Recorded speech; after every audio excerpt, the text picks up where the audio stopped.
ಎಲ್ಲರಿಗೂ ನಮಸ್ಕಾರ. ನಾನು ಡಾಕ್ಟರ್ ಮಂಜು ಭಾರ್ಗವಿ ಇನ್ಫೋಗೆ ಸ್ವಾಗತ. ಈ ದಿನದ ವಿಷಯ ನೇತಾಜಿ ಸುಭಾಷ್ ಚಂದ್ರ ಬೋಸ್ ಜಯಂತಿ ಅಥವಾ ಪರಾಕ್ರಮ್ ದಿವಸ್. ನೇತಾಜಿ ಸುಭಾಷ್ ಚಂದ್ರ ಬೋಸ್ ಅವರು ಭಾರತದ ಸ್ವಾತಂತ್ರ್ಯ ಹೋರಾಟದ ಅತ್ಯಂತ ಧೈರ್ಯಶಾಲಿ, ತ್ಯಾಗಶೀಲ ಹಾಗೂ ಪ್ರೇರಣಾದಾಯಕ ನಾಯಕರಲ್ಲಿ ಒಬ್ಬರು. ಪ್ರತಿ ವರ್ಷ ಜನವರಿ 26ರಂದು ಅವರನ್ನು ಸ್ಮರಿಸಿ ಪರಾಕ್ರಮ ದಿನ ಅಥವಾ ನೇತಾಜಿ ಜಯಂತಿ ಅಂತ ಆಚರಿಸಲಾಗುತ್ತೆ. ಈ ದಿನವು ಅವರ ಜನ್ಮದಿನದೊಂದಿಗೆ ಮಾತ್ರ ಸೀಮಿತವಾಗಿರದೆ ಅವರ ದೇಶಭಕ್ತಿ, ತ್ಯಾಗ, ಶೌರ್ಯವನ್ನ ಸ್ಮರಿಸುವ ಸಂದರ್ಭವಾಗಿದೆ. 1897ರ ಜನವರಿ 23ರಂದು ಒಡಿಶಾದ ಕಡಕ್ನಲ್ಲಿ ಜನಿಸಿದ ಸುಭಾಷ್ ಚಂದ್ರ ಬೋಸ್ ಅವರ ತಂದೆ ಜನಕನಾಥ್ ಬೋಸ್ ಅವರು ಪ್ರಸಿದ್ಧ ವಕೀಲರಾಗಿದ್ದರು. ತಾಯಿ ಪ್ರಭಾವತಿ ಬೋಸ್ ಅವರು ಧಾರ್ಮಿಕ ಹಾಗೂ ಸಾಂಸ್ಕೃತಿಕ ಮೌಲ್ಯಗಳಲ್ಲಿ ಪ್ರಗತಿಯಾಗಿದ್ದರು. ಬಾಲ್ಯದಿಂದಲೇ ಸುಭಾಷ್ ಚಂದ್ರ ಬೋಸ್ ಅವರು ಚುರುಕಾದ, ಬುದ್ಧಿವಂತ ಹಾಗೂ ದೃಢ ನಿಶ್ಚಿತ ವ್ಯಕ್ತಿತ್ವ ಹೊಂದಿದ್ದರು. ಕಲ್ಕತ್ತಾ ವಿಶ್ವವಿದ್ಯಾಲಯದಿಂದ ಪದವಿ ಪಡೆದ ನಂತರ 1920ರಲ್ಲಿ ಅವರು ಇಂಗ್ಲೆಂಡ್ನ ಕೇಂಬ್ರಿಡ್ಜ್ ವಿಶ್ವವಿದ್ಯಾಲಯಕ್ಕೆ ತೆರಳಿ ICS ಭಾರತೀಯ ಸಿವಿಲ್ ಸರ್ವಿಸ್ ಪರೀಕ್ಷೆಯಲ್ಲಿ ಉತ್ತೀರ್ಣರಾದರು. ಆದರೆ ಬ್ರಿಟಿಷ್ ಸರ್ಕಾರಕ್ಕೆ ಸೇವಿಸಲುದನ್ನು ತಿರಸ್ಕರಿಸಿ ತಮ್ಮ ಸ್ಥಾನವನ್ನು ತ್ಯಜಿಸಿ ದೇಶ ಸೇವೆಗೆ ತಮ್ಮನ್ನು ಅರ್ಪಿಸಿದರು. ಈ ನಿರ್ಧಾರವು ಅವರ ದೇಶಭಕ್ತಿಯ ಗಾಢತೆಯನ್ನು ತೋರಿಸಿತು. 1921ರಲ್ಲಿ ಅವರು ಕಾಂಗ್ರೆಸ್ ಪಕ್ಷಕ್ಕೆ ಸೇರಿ ಮಹಾತ್ಮ ಗಾಂಧೀಜಿ ಮತ್ತು CR ದಾಸ್ ಅವರ ಪ್ರೇರಣೆಯಿಂದ ಸ್ವಾತಂತ್ರ್ಯ ಹೋರಾಟದಲ್ಲಿ ಸಕ್ರಿಯರಾದರು. ಸ್ವರಾಜ್ಯದ ಸಾಧನೆಗಾಗಿ ಅವರು ತೀವ್ರ ಹೋರಾಟ ನಡೆಸಿ ಅನೇಕ ಬಾರಿ ಬಂಧಿಸಲ್ಪಟ್ಟರು. 1938ರಲ್ಲಿ ಅವರು ಹರಿಪುರ ಅಧಿವೇಶನದಲ್ಲಿ ಭಾರತೀಯ ರಾಷ್ಟ್ರೀಯ ಕಾಂಗ್ರೆಸ್ ಅಧ್ಯಕ್ಷರಾಗಿ ಆಯ್ಕೆಯಾಗಿದ್ದು ಪ್ರಗತಿಪರ ಹಾಗೂ ಕ್ರಾಂತಿಕಾರಿ ಮನೋಭಾವದಿಂದ ಪಕ್ಷವನ್ನು ಮುನ್ನಡೆಸಿದರು. ಆದರೆ ಗಾಂಧೀಜಿ ಮತ್ತು ಇತರ ನಾಯಕರೊಂದಿಗೆ ತಂತ್ರದ ವಿಭಿನ್ನ ಅಭಿಪ್ರಾಯಗಳ ಕಾರಣ 1939ರಲ್ಲಿ ಅಧ್ಯಕ್ಷ ಸ್ಥಾನಕ್ಕೆ ರಾಜೀನಾಮೆ ನೀಡಿದರು. ನಂತರ ಅವರು ಫಾರ್ವರ್ಡ್ ಬ್ಲಾಕ್ ಸ್ಥಾಪಿಸಿ ಕ್ರಾಂತಿಕಾರಿ ಹೋರಾಟದ ಮಾರ್ಗವನ್ನು ಆರಿಸಿದರು. ದ್ವಿತೀಯ ವಿಶ್ವಯುದ್ಧದ ಸಮಯದಲ್ಲಿ ಬ್ರಿಟಿಷರು ಅವರನ್ನು ಬಂಧಿಸಿದರು.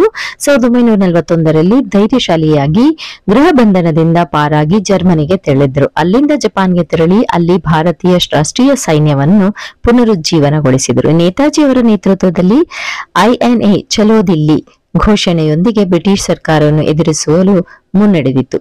ಅಂಡಮಾನ್ ಮತ್ತು ನಿಕೋಬಾರ್ ದ್ವೀಪಗಳನ್ನು ಅವರು ಜಪಾನ್ನಿಂದ ಸ್ವೀಕರಿಸಿ ಶಹೀದ್ ಮತ್ತು ಸ್ವರಾಜ್ ಎಂದು ಪುನರ್ನಾಮಕರಣ ಮಾಡಿದರು. ಅವರ ದೇಶಭಕ್ತಿ, ತ್ಯಾಗಶೀಲತೆ ಹಾಗೂ ದೃಢ ಸಂಕಲ್ಪ ದೇಶದ ಯುವಕರಿಗೆ ಶಾಶ್ವತ ಪ್ರೇರಣೆಯಾಗಿದೆ. ಅವರು ನಂಬಿದ್ದು ಸ್ವಾತಂತ್ರ್ಯವನ್ನು ಬೇಡುವುದಲ್ಲ, ಅದನ್ನು ಬಲದಿಂದ ಪಡೆಯಬೇಕಾಗಿದೆ. ನೀವು ನನಗೆ ರಕ್ತ ಕೊಡಿ, ನಾನು ನಿಮಗೆ ಸ್ವಾತಂತ್ರ್ಯ ನೀಡುತ್ತೇನೆ ಎಂಬ ಅವರ ಘೋಷಣೆ ಇಂದಿಗೂ ಜನಮನದಲ್ಲಿ ಮೊಳಗುತ್ತಿದೆ. 1945ರ ಆಗಸ್ಟ್ 15ರಂದು ವಿಮಾನ ಅಪಘಾತದಲ್ಲಿ ಅವರು ಸಾವನ್ನಪ್ಪಿದ್ದಾರೆಂದು ಅಧಿಕೃತವಾಗಿ ಘೋಷಿಸಲಾಯಿತಾದರೂ ಅವರ ಅಂತಿಮ ಗಮ್ಯ ಹಾಗೂ ಸಾವಿನ ಸತ್ಯ ಇನ್ನೂ ಚರ್ಚೆಯ ವಿಷಯವಾಗಿದೆ. ಅನೇಕರು ಅವರ ಬದುಕಿನಲ್ಲಿದ್ದವರು ನಂಬಿಕೆಯನ್ನು ಹೊಂದಿದ್ದಾರೆ. ನೇತಾಜಿ ಅವರ ಜೀವನವು ಅಪ್ರತಿಮ ಧೈರ್ಯ, ತ್ಯಾಗ ಹಾಗೂ ದೇಶ ಸೇವೆಯ ಪ್ರತೀಕವಾಗಿದೆ. ಅವರ ಹೋರಾಟವು ಸ್ವಾತಂತ್ರ್ಯ ಹಾದಿಯಲ್ಲಿ ಮಹತ್ವದ ಕೊಡುಗೆ ನೀಡಿದೆ. ಇಂದು ಪರಾಕ್ರಮ ದಿನದಂದು ನಾವು ನೇತಾಜಿ ಅವರ ಜೀವನದಿಂದ ಧೈರ್ಯ, ತ್ಯಾಗ ಹಾಗೂ ನಿರಂತರ ಹೋರಾಟದ ಪಾಠಗಳನ್ನು ಕಲಿಯುತ್ತೇವೆ. ಅವರ ಹೋರಾಟವು ನಮ್ಮಲ್ಲಿ ದೇಶ ಪ್ರೇಮದ ಭಾವನೆ ಬೆಳೆಸುತ್ತದೆ. ಭಾರತವನ್ನು ಸ್ವತಂತ್ರಗೊಳಿಸಲು ಅವರು ತೋರಿದ ನಿರ್ಭೀತ ಸ್ವಭಾವ ಹಾಗೂ ಬಲಿದಾನಗಳು ದೇಶದ ಇತಿಹಾಸದಲ್ಲಿ ಚಿರಸ್ಮರಣೀಯವಾಗಿ ಉಳಿದಿವೆ. ನೇತಾಜಿ ಸುಭಾಷ್ ಚಂದ್ರ ಬೋಸ್ ಅವರ ಕನಸುಗಳಲ್ಲಿ ಭಾರತವು ಬಲಿಷ್ಠ, ಸ್ವಾವಲಂಬಿ ಹಾಗೂ ಪ್ರಗತಿಪರ ರಾಷ್ಟ್ರವಾಗಬೇಕೆಂಬುದು ಅಡಗಿತ್ತು. ಅವರ ಕನಸು ನನಸು ಮಾಡಲು ಪ್ರತಿಯೊಬ್ಬ ನಾಗರಿಕರು ತಮಗೆ ಹೊಣೆಗಾರಿಕೆಯನ್ನು ನಿಷ್ಠೆಯಿಂದ ಪೂರೈಸಬೇಕು. ಪರಾಕ್ರಮ ದಿನವು ಕೇವಲ ನೆನಪು ಮಾತ್ರ ಅಲ್ಲ, ಅದು ನಮ್ಮೊಳಗೆ ಜಾಗೃತಗೊಳಿಸುವ ಶಕ್ತಿಯಾಗಿದೆ.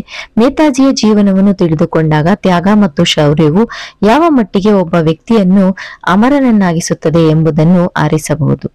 ಅಂತಹ ಮಹಾನ್ ನಾಯಕ ನೆನಪಿನಲ್ಲಿ ಅವರ ಆದರ್ಶಗಳನ್ನು ಅನುಸರಿಸಿ ನಮ್ಮ ದೇಶದ ಪ್ರಗತಿಗೆ ನಮ್ಮ ಕೊಡುಗೆಗಳನ್ನು ನೀಡಿರುವುದು ನಮ್ಮ ಕರ್ತವ್ಯ. ನೇತಾಜಿ ಸುಭಾಷ್ ಚಂದ್ರ ಬೋಸ್ ಅವರ ಜೀವನ ಕಥೆ ದೇಶದ ಪ್ರತಿಯೊಬ್ಬ ಯುವಕರಿಗೂ ಶಾಶ್ವತ ಪ್ರೇರಣೆಯಾಗಿ ಉಳಿಯುತ್ತದೆ.